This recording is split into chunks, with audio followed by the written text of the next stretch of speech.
రైతులకు కనీస మద్దతు ధర, కార్మిక హక్కులను కాలరాసే 4 లేబర్ కోడ్లను రద్దు చేయాలని కోరుతూ హర్యానాలో పంజాబ్ రైతులు చలో ఢిల్లీ వెళ్తుంటే బీజేపీ నరేంద్ర మోడీ ప్రభుత్వం ఎలాంటి హెచ్చరికలు లేకుండా రైతులపై కాల్పులు జరపడం దుర్మార్గమైన చర్య అని ఏఐకేఎంఎస్, ఐఎఫ్టీయూ నాయకులు మండిపడ్డారు.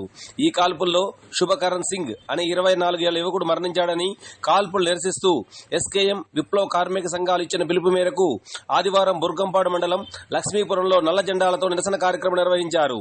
ఈ కార్యక్రమంలో ఏఐకేఎంఎస్ జిల్లా కోశాధికారి జక్కుల రాంబాబు, ఐఎఫ్టీయూ మనుగూరు ఏరియా నాయకులు వైఎస్ రెడ్డిలు మాట్లాడుతూ రైతులపై నరేంద్ర మోడీ ప్రభుత్వ దమనకాండను విరమించుకోవాలన్నారు.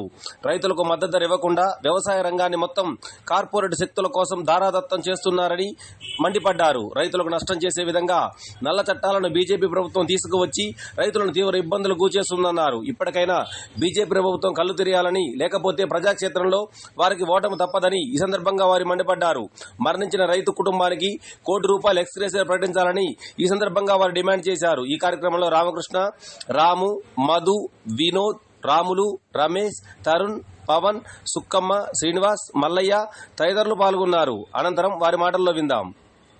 కూలీ సంఘం ఏఐకేఎంఎస్, అదేవిధంగా కార్మిక సంఘాల ఐఎఫ్టీయూ కలిసి ఈరోజు ఢిల్లీలో జరిగినటువంటి మరణకాండకు వ్యతిరేకంగా ఈరోజు నిరసన చేపట్టడం జరిగింది.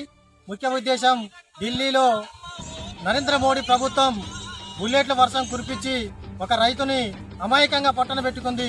దానికి ఎక్స్గ్రేషియా మా రైతు కూలీ సంఘం నుంచి ₹1 ఇప్పించాలని, అదేవిధంగా రైతులు ఏదైతే వాళ్ళ హక్కుల కోసం పోరాడుతున్నారో ఆ హక్కులకి ఖచ్చితంగా మద్దతు ధర ప్రకటించి కార్మికుల్ని, రైతుల్ని ఆదుకోవాలని మేము ఈరోజు డిమాండ్ చేస్తున్నాం.